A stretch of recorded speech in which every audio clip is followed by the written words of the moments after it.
que você entende por realidade? Acredita que tudo que vê, ouve e vivencia é real? Até que ponto nossa percepção das coisas reflete a realidade? Essas perguntas vêm assombrando e intrigando a humanidade há séculos. Ao longo dos anos, algumas áreas do conhecimento passaram a oferecer diferentes explicações. A neurociência nos diz que nosso cérebro cria nossa própria noção de realidade. Ele recebe informações dos nossos sentidos e projeta um modelo do mundo que vivenciamos. Esse modelo é exatamente o que chamamos de realidade. Nossos cérebros usam o modelo para fazer previsões sobre o que acontecerá no futuro, com base em experiências passadas. Mas será que este modelo de realidade é realmente preciso como achamos? Nossos cérebros poderiam estar criando uma versão distorcida do mundo ao nosso redor. Na verdade, sabemos que nossas percepções nem sempre são confiáveis e que nossos cérebros podem ser facilmente enganados, como em experimentos de ilusões ópticas que abordaremos mais adiante neste vídeo. Em outra ponta do conhecimento humano, a filosofia afirma que a realidade existe independentemente de nossas mentes, fora de nossos cérebros, e pode ser percebida através da razão e da observação. Segundo esta visão, a realidade é objetiva e existe, quer estejamos lá para percebê-la ou não. Porém, o problema aqui para a neurociência seria: se não estamos presentes quando determinado evento ocorre, como podemos saber se ele de fato ocorreu? Se dependemos dos nossos sentidos para torná-lo real? Uma possível resolução seria depender da razão e da lógica para descrever a realidade. Quando usamos a razão e a observação, podemos chegar a conclusões sobre a natureza da realidade que não dependem de nossas percepções subjetivas. Contudo, a abordagem não é infalível, já que nosso raciocínio também pode falhar, e com isso, nossas observações acabarem influenciadas por tendências, vieses e conceitos pré-estabelecidos. Então, onde isso nos deixa em nossa compreensão da realidade? Parece que nem a neurociência nem a filosofia oferecem uma explicação completa sobre como percebemos o mundo ao nosso redor. A verdade pode estar em uma combinação de nossas entradas sensoriais, processos cognitivos e habilidades de raciocínio. A dicotomia entre as coisas em si e como elas se apresentam tem intrigado os filósofos ao longo dos anos. No entanto, qual é a relevância específica dessa distinção para a física moderna, especialmente no contexto da história da teoria quântica? Na verdade, essas questões têm assombrado a teoria quântica desde sua concepção, na década de 20 do século passado. Desde a descoberta de que partículas atômicas e subatômicas exibem tanto propriedades localizadas como partículas, quanto propriedades difusas como ondas, os físicos têm debatido sobre o que podemos ou não saber acerca da verdadeira natureza da realidade física. Parmênides, um dos maiores pensadores pré-socráticos, falava sobre a natureza da realidade, argumentando que o mundo que vemos é uma ilusão. Segundo ele, a verdadeira natureza do mundo é inacessível aos nossos sentidos, porém é acessível através da razão. Além disso, esse mundo real é imutável, unificado e atemporal. A teoria de Parmênides começa com a ideia de que não podemos ter um conceito racional do nada, já que o nada não pode existir. Para o pensador, não havia espaço vazio, e sem espaço vazio, o movimento era impossível. Ele explicava o mundo com o qual interagimos como sendo de meras aparências, ou seja, uma proposição era de que nossos sentidos são inúteis ao buscar a verdade e que a realidade física não é real. Fique com a gente neste vídeo. Tenho certeza que você passará a questionar muitas das certezas que você tinha até hoje.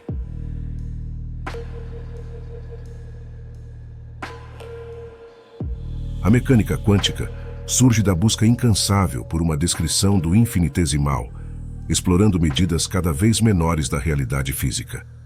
Foi Niels Bohr quem aprimorou a teoria ao conceber o átomo como um núcleo atômico carregado positivamente, circundado por elétrons carregados negativamente, em um arranjo similar a um sistema solar em miniatura. O mundo do infinitesimal, que sempre esteve velado, gradualmente começou a se revelar. Uma realidade microscópica fundamentalmente distinta da que conhecíamos por meio das leis físicas convencionais. Esse mundo segue leis diferentes. onde a certeza não é mais uma garantia. No entanto, os cálculos da mecânica quântica são notavelmente precisos, indicando que há uma realidade subjacente, porém oculta à nossa percepção direta. No cerne dessa busca está o princípio do reducionismo, a ideia de que fenômenos complexos podem ser desmontados em seus componentes fundamentais. Na química, aprendemos que a menor unidade de água é uma molécula, e qualquer volume de água é composto por um incontável número dessas moléculas idênticas. A física moderna nos ensina que esses blocos de construção assumem a forma de partículas subatômicas, como elétrons, quarks e neutrinos, acreditando-se que sejam os componentes básicos da matéria. Toda a matéria ao nosso redor é formada por diversas combinações dessas partículas.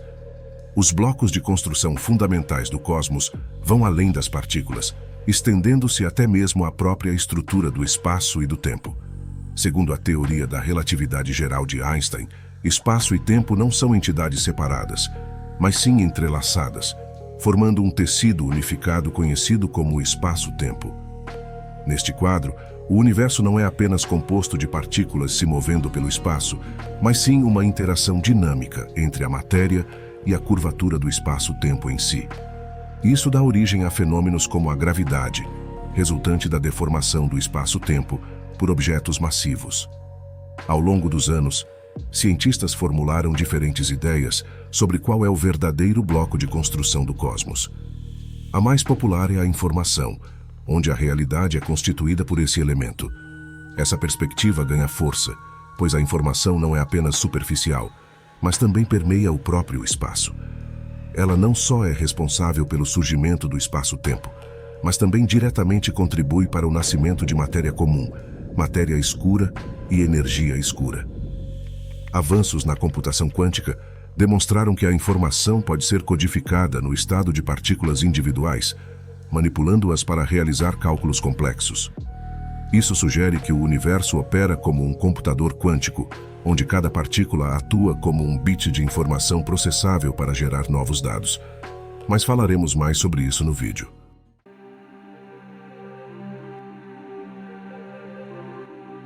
Fixe seus olhos no ponto preto à esquerda desta imagem. Enquanto observa esse ponto, tente acompanhar o objeto se movendo à direita. Agora responda. Em que direção o objeto à direita está se movendo? Parece que está se deslocando diagonalmente para cima e para a direita, e depois para baixo e para a esquerda, certo? Na realidade não está. Está se movendo verticalmente para cima e para baixo em linha reta. Experimente verificar com o dedo. Isso é uma ilusão visual, onde o padrão alternado preto e branco dentro do objeto dá a sensação de um movimento diagonal, enganando nossos sentidos. Agora, por outro lado, veja esta outra imagem. Repare que ao fixar seus olhos no objeto em movimento à direita, você consegue perceber que agora sim ele se move em diagonal. Porém, fixe agora seus olhos no ponto parado à esquerda. Fixe por alguns segundos, tentando identificar o movimento do objeto à direita. Agora ele parece se mover na vertical, de cima para baixo. Assim como outras percepções incorretas, esse experimento nos lembra que nossa experiência da realidade não é perfeita. Essa ilusão de ótica traz novas percepções sobre a natureza de nossa consciência. É crucial entender que não estamos vendo a realidade pura, mas sim uma narrativa que é construída para nós. Na maioria das vezes, essa narrativa corresponde ao mundo físico real, mas não é sempre o caso.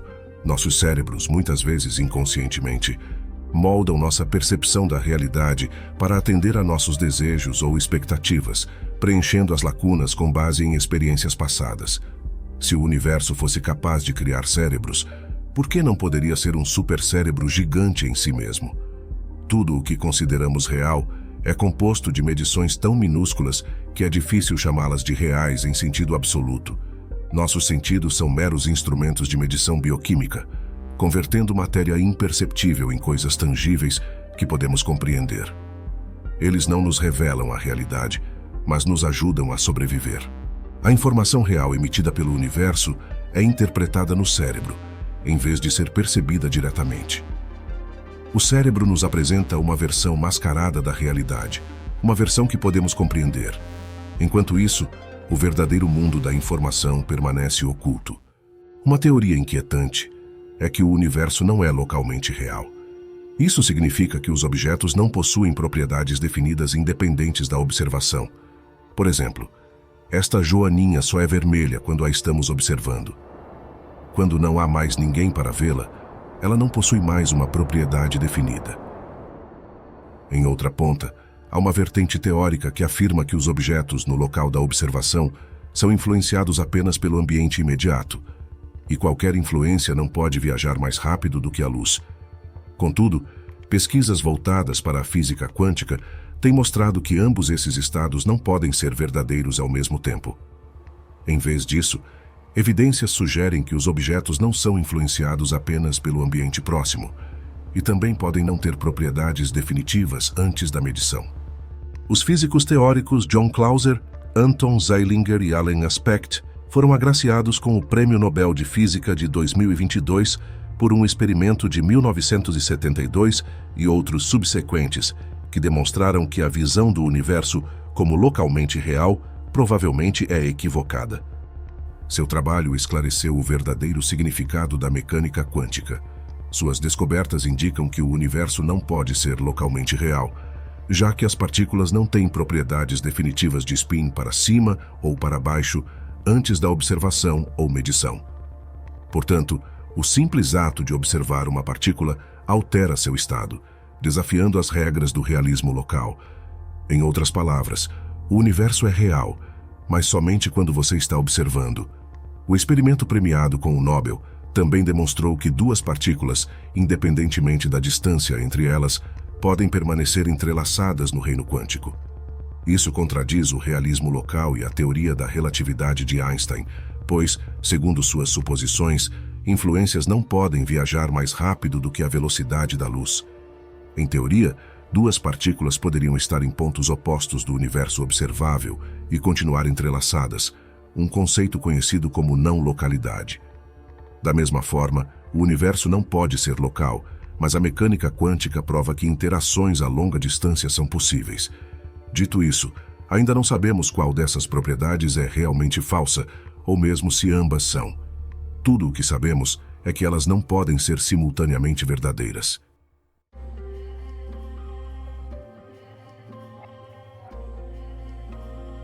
Nossa consciência processa e interpreta informações sensoriais com base em nossas experiências passadas, crenças e preconceitos, moldando assim nossa realidade como uma construção subjetiva. A origem do conceito moderno de consciência é frequentemente associada ao ensaio de Locke sobre o entendimento humano, de 1690. Locke a descreve como a percepção do que ocorre na própria mente. Isso sugere que a consciência é um observador interno que nos permite refletir sobre nossos pensamentos e experiências. No entanto, isso levanta a questão de como a consciência se origina e como se relaciona com os processos físicos do cérebro. William James é creditado por popularizar a ideia de que a consciência humana flui como um rio em seus Princípios de Psicologia, de 1890. Para James, o fluxo de pensamento é governado por 5 características. Cada pensamento é parte de uma consciência pessoal. Dentro dessa consciência, o pensamento está em constante mudança. O pensamento é sensivelmente contínuo dentro dessa consciência. Parece lidar com objetos independentes de si mesmo e se interessa em algumas partes desses objetos em detrimento de outras. Para James, a consciência é um processo dinâmico em constante fluxo, não uma mera coleção de eventos mentais isolados. Uma teoria recente sugere que a consciência surge do processamento integrado de informações no cérebro, não de regiões específicas. Ela emerge das complexas interações entre bilhões de neurônios, cada um contribuindo para o padrão global de atividade cerebral. No entanto, essa teoria ainda não explica se todos os organismos possuem consciência ou não. Por exemplo, humanos e alguns animais a têm, mas bactérias e plantas não. Isso permanece como um mistério que desafia nossa compreensão básica do mundo natural. A questão crucial persiste: por que a consciência existe? Há duas possíveis explicações. Primeiro, pode haver forças ainda não compreendidas que favorecem o surgimento dessa experiência enigmática. Segundo, a consciência pode ser um produto que criamos como seres humanos, gerando a experiência. Contudo, para quem criamos esse produto e como ele é percebido? Essas perguntas permanecem sem resposta, nos levando a mais complexas questões sobre a natureza da consciência e da realidade. E estamos aqui, gerando esse fenômeno chamado consciência, uma experiência que aparentemente não tem utilidade evidente, mas que deve ter um propósito. O próximo passo lógico é supor que este produto serve a outra entidade, levando-nos à parte final deste vídeo.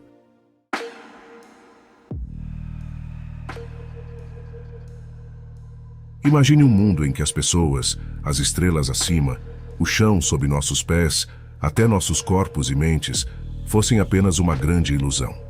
E se a realidade que experimentamos todos os dias fosse nada mais do que uma simulação hiperrealista projetada por uma civilização avançada ou um programa de computador?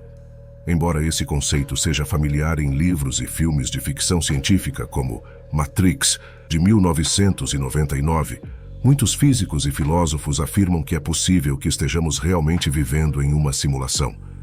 Segundo Nick Bostrom, um grande defensor dessa teoria, se estamos vivendo em uma simulação, então o cosmos que observamos é apenas uma pequena parte de toda a existência física. Em seu influente artigo intitulado "Você está vivendo em uma simulação de computador?", Bostrom sugere que futuras gerações possuirão supercomputadores capazes de executar inúmeras simulações detalhadas para seus antepassados. A maioria das mentes, como a nossa, então, pertenceria às pessoas simuladas pelos descendentes avançados de uma raça original. Pode-se argumentar que, nesse caso, seria mais provável que fôssemos mentes simuladas, em vez de originais biológicas. Desde então, essa ideia ganhou popularidade tanto na cultura popular como na comunidade científica. Elon Musk, fundador da SpaceX e da Tesla, afirmou que a probabilidade de estarmos vivendo em uma realidade base é de 1 em bilhões. Já para o físico Neil deGrasse Tyson, a chance de nosso universo ser uma simulação é de 50%. A grande questão ainda persiste. Se vivemos em uma simulação de computador, quem é o programador original? Poderia ser apenas um adolescente, como Chalmers sugere, brincando em um computador e executando 5 universos em segundo plano. Ou talvez seja alguém que seja onisciente e onipotente em relação ao nosso mundo. A teoria da simulação se baseia em um argumento que filósofos debatem há séculos. Nunca podemos ter certeza se o que estamos vendo é real. No entanto, outros dizem que o argumento da simulação é falho. Eles apontam que não há evidência empírica para apoiar a ideia de que estamos vivendo em uma simulação. Além disso, mesmo se estivéssemos, seria impossível provar, já que as regras da simulação seriam tudo o que conhecemos. Mas a questão permanece. E se for o caso, quais são as implicações? Se nossa realidade for apenas um programa de computador, qual é a natureza de nossa existência? Somos meros construtos digitais, sem livre-arbítrio ou agência verdadeira, ou há algo mais? Algum dia seremos capazes de conhecer e compreender a verdadeira essência do mundo, além das ilusões que nossa mente cria para nos dar consciência do ambiente? Como Carl Sagan colocou, talvez sejamos a maneira pela qual o universo se conhece, desde o momento em que os humanos desenvolveram a linguagem, permitindo que pensassem e imaginassem, temos especulado sobre a realidade e nossa origem. Gradualmente, nossas especulações se tornaram mais refinadas. O objetivo final do jogo é desvendar nossa origem e atribuir a ela um significado completo, incluindo o universo e a informação que ele emite. No final das contas, a questão de vivermos em uma simulação é cativante e misteriosa. Ela desafia nossa compreensão do mundo e de nós mesmos, nos obrigando a confrontar as limitações de nosso próprio conhecimento e percepção. Embora o argumento da simulação seja um conceito fascinante para refletir, é importante abordá-lo com uma boa dose de ceticismo e humildade. À medida que continuamos a empurrar os limites da tecnologia e a explorar as fronteiras da ciência, talvez um dia possamos responder à pergunta de forma definitiva. Até lá, devemos permanecer abertos às possibilidades do desconhecido e continuar a buscar novas visões e perspectivas sobre o mundo ao nosso redor. Enquanto isso, devemos nos concentrar em abraçar a realidade que podemos medir e observar, resistindo à tentação de impor nossos próprios preconceitos e concepções ao mundo. Somente assim podemos esperar obter uma compreensão mais profunda do universo e do nosso lugar dentro dele.